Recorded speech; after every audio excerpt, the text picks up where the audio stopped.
CBI liquor case charge sheet పై నేడు Rouse avenue కోర్టులో విచారణ జరగనుంది. వర్చువల్ గా కోర్టులో కవితతో పాటు ఇతర నిందితులను అధికారులు హాజరుపరచనున్నారు. ఢిల్లీ లిక్కర్ సిబిఐ కేసులో A17 గా కవితను పొందుపరిచారు.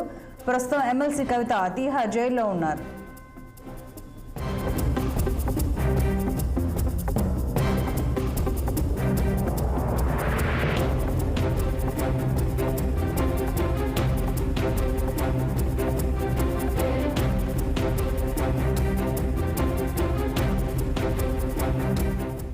CBI liquor case charge sheet పై నేడు రౌస్ అవెన్యూ కోర్టు విచారణ చేపట్టనుంది. వర్చువల్ గా కోర్టులో కవితతో పాటు ఇతర నిందితులను అధికారులు హాజరుపరచనున్నారు. ఢిల్లీ లిక్కర్ సిబిఐ కేసులో A17 గా కవితను పొందుపరిచారు. ప్రస్తుతం ఆమె తిహార్ జైల్లో ఉన్నారు. మరింత సమాచారం మా చీఫ్ బ్యూరో అశోక్ అందిస్తారు. అశోక్, కేసులో ఛార్జ్ షీట్ పై నేడు రౌస్ అవెన్యూ కోర్టు కీలక విచారణ జరుపుతుంది. వర్చువల్ గా కవితను కోర్టులో హాజరుపరుచున్నారు. అయితే ఇతర నిందితులను కూడా వర్చువల్ గా హాజరుపరుచున్నాడు. ఢిల్లీ లిక్కర్ సిబిఐ కేసులో A17 గా కవిత ఉన్నది. ప్రస్తుతం తిహార్ జైలు ఎమ్మెల్సీ కల్వకుంట్ల కవిత అటు ఈడీ లిక్కర్ 2 కేసుల్లో ఆమె ప్రస్తుతం జైల్లో ఉంది. సో ఓవరాల్ గా ఈ రోజు మధ్యాహ్నం ఈ లిక్కర్ కేసు ఛార్జ్ షీట్ పరిగణలోకి తీసుకునే అంశంపై కీలక విచారణ అయితే జరిగింది. కావేరీ బవేరీతో కూడిన ధర్మాసనము ఈ కేసును విచారించబోతుంది. గతంలో లిక్కర్ కేసు సిబిఐ కేసు అనేక ఆరోపణలు చేసింది కవిత పైన. ప్రధానంగా ఈ లిక్కర్ పాలసీ వ్యవహారంలో పాతదారి సూత్రధారి కవితనే.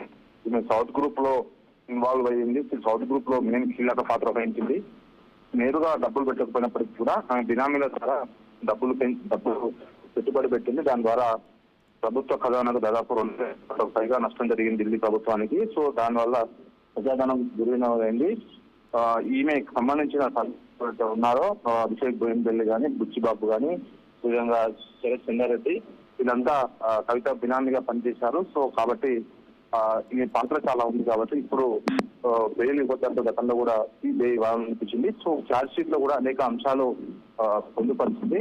ఛార్జ్ షీట్ లో ప్రధానంగా దాదాపు ఏదైతే గోవా సంబంధించిన ఎన్నికల్లో ఆమ్ ఆద్మీ పార్టీకి సంబంధించిన 3 కీలక నేతలకు అక్కడ డబ్బులు 100 కోట్ల రూపాయలు, మొదటగా 50 కోట్ల రూపాయలు ఇలా డబ్బులు బినామీల ద్వారా హవాలా రూపంలో పంపడానికి జరిగిందంటూ ఛార్జ్ షీట్ లో పేర్కొంది. సో ఓవరాల్ గా ఈ ఛార్జ్ షీట్ పరిధిలో తీసుకునే అంశం మాత్రం మరికొద్ది సేపట్లో తెలియనుంది.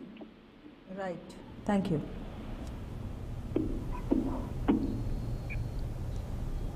Right, thank you.